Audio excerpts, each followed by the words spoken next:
अस्सलाम वालेकुम नाजरीन। साल 2023 दिसंबर के आखिरी दिन है। ये गुजरता जा रहा है। इस साल में बहुत सारी खुशियां भी मिली और इस साल में बहुत सारे गमगीन वाक़यात भी हुए और इस साल में बहुत सारी ऐसी शख्सियात इस दुनिया से रुखसत हो गई, अल्लाह के हुजूर हाजिर हो गई।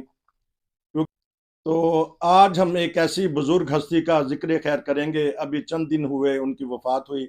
मुकर्रम व मोहतरम जलाल शम्स साहब, जो मुबल्लग और मुरब्बी मोहतरम जमात अहमदिया में उनका बहुत मुकाम था और उन्होंने बहुत सारे काम किए माशाल्लाह। उनकी जो वो उनका मेल मिलाप बहुत ज़्यादा था और वो जर्मनी भी रहे, तो आजकल वो इंग्लैंड में थे।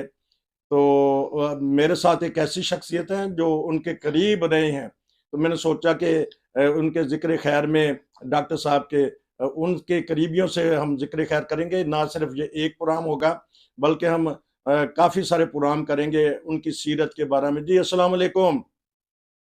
वालेकुम अस्सलाम वरहमतुल्लाहि वबरकातुहू। आप ठीक-ठाक हैं?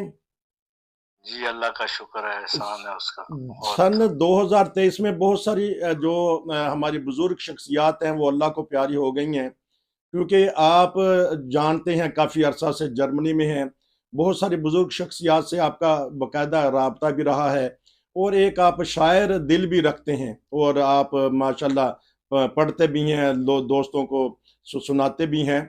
तो ऐसी शख्सियात के बारे में क्या कुछ कहना चाहेंगे? फिर एक वाक़या जो आपने डॉक्टर साहब के बारे में बताना है, वो बताइएगा। वैसे जो बुज़ुर्ग शख्सियात इस साल में गुज़र गई हैं, इसके बारे में कुछ कहना चाहती हैं?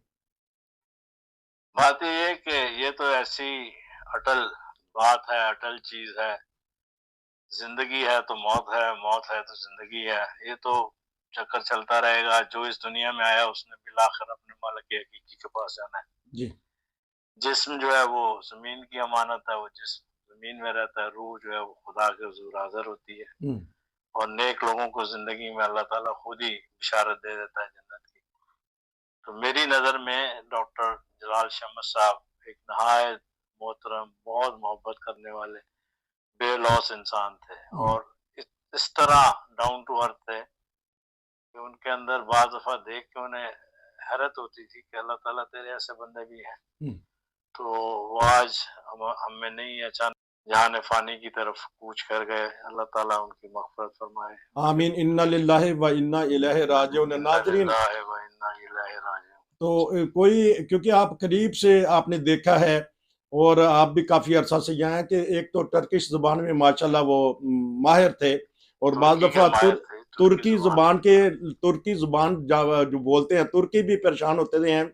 बाज़ दफ़ा हमारे मुबल्लिगीन इतनी ज़बरदस्त परफ़ेक्ट ज़ुबान बोलते हैं, वो हैरान रह जाते हैं कि इनके पास अल्लाह के फ़ज़ल से इतना नॉलेज है।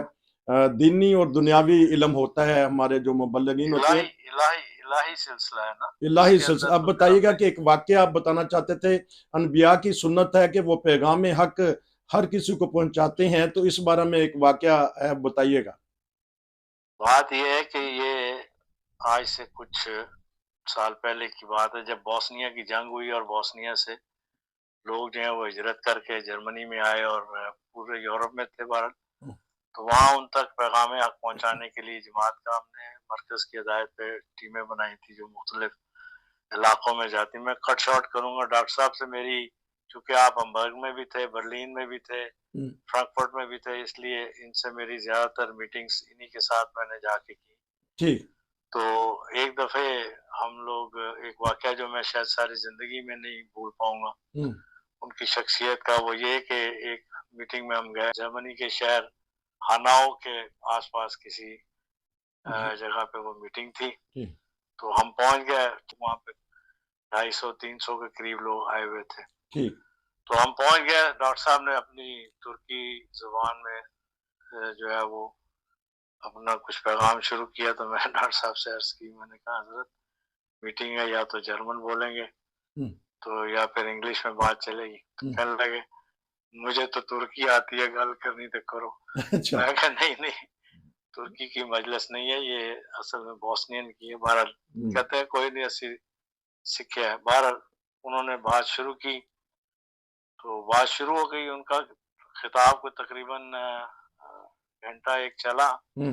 तो उसको जो है हमारी एक छोटी सी बच्ची थी बोस्निया की, उसने ट्रांसलेट किया और मैंने वही अल्फाज यूज किए इंग्लिश में जो डॉक्टर साहब ने उर्दू इंग्लिश में कहे, वही उनको आगे उन्होंने अपनी बोस्नियन जुबान में की। एक शख्स नमूदार हुआ, अच्छा। वो भी इन्हीं का था, ठीक। बोस्नियन का था, और उसने अपनी जुबान में आके पता नहीं कोई तकरीर की। अच्छा। तो आनंद फानंद देखते देखते 2-3 मिनट में सारे लोग वो कागज वहां पे रख के अच्छा। हाल छोड़ के तो बाहर चले गए और बाहर खड़े हो गए। हम लोग बड़ा बहुत परेशानी हुई कि क्या बात हो गई। ठीक। तो उस बच्ची ने पूछा उससे, हमने उससे पूछा कि भाई तू हमारी तर्जुमानी कर, बता पूछ के क्या बात है। हाँ। तो कहती है कि ये आपके खिलाफ बात। उन्होंने जब उन्होंने ये बात की जमात के मुतालिक, जो भी हमारा कायद था सुन के ठीक। कि आप लोग झूठे हैं, ये है वो है, तो उनके साथ लोग वापस चले गए। ठीक। तो डॉक्टर साहब को मैंने देखा कुछ थोड़ी सी तबीयत पे ग्राह भी गुजरा, तो मैंने उनसे पूछा, मैंने कहा डॉक्टर साहब हुण की करना है। अच्छा। कहने लगे हुण जो अल्लाह का हुक्म है वो करना है। ठीक है, चला गया, अल्लाह तो चंगा देगा। अच्छा। हमें एक मिल जाए 1000 से वो ज्यादा बेहतर है। ठीक। अल्लाह ठीक करे। अच्छा, फिर जब हम वहां से निकलने लगे तो डॉक्टर साहब से मैंने कहा तो रात के 9 बज चुके हैं, बर्फबारी शदीद है, तो आज रात यहीं रहते हैं, सुबह इंशाल्लाह फजर की नमाज पढ़ के चलेंगे। ठीक। तो कहने लगे चल मौलवी, जिस तरह तेरा दिल कर दे कर ले। अच्छा।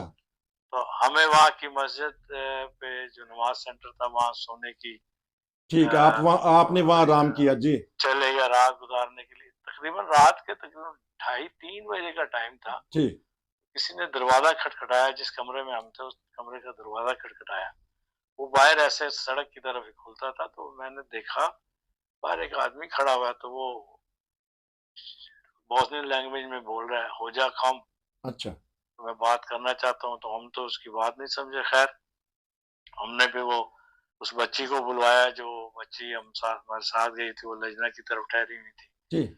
उनको लेके आए। वो 3 बजे उठ के कहता कि मुझे नींद नहीं आ रही, हाँ जी। मुझे होजा से बात करवाओ, मुझे ऐसे लगता है जैसे मेरा सांस बंद हो जाएगा। ठीक। मैंने उससे बात करनी है, माफी मांगनी है। अच्छा।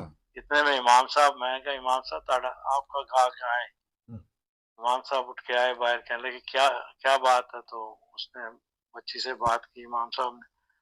तो उन्होंने कहा कि ये वो शख्स है जिस तरह जो आया था, और वो कहता है कि उससे गलती हो गई है, तो कल वो जरूर इस मजलिस को करवाएगा आपके लिए ना। चुनाचे अगले दिन वो खुद लेके आया लोगों को बुला के, और वो बड़ा कामयाब प्रोग्राम गया और काफी लोगों ने बैत की। कि क्यों आया रात गए वो इसलिए आया, हाँ ये बात मुझे बताने। वो कहता है कि मैं सोने की कोशिश करता हूँ तो तुम किसी बहुत बड़े बंदे की तस्वीर मेरी आंखों के सामने आ जाती है, गुस्से भरी आंखें आ जाती है। अच्छा।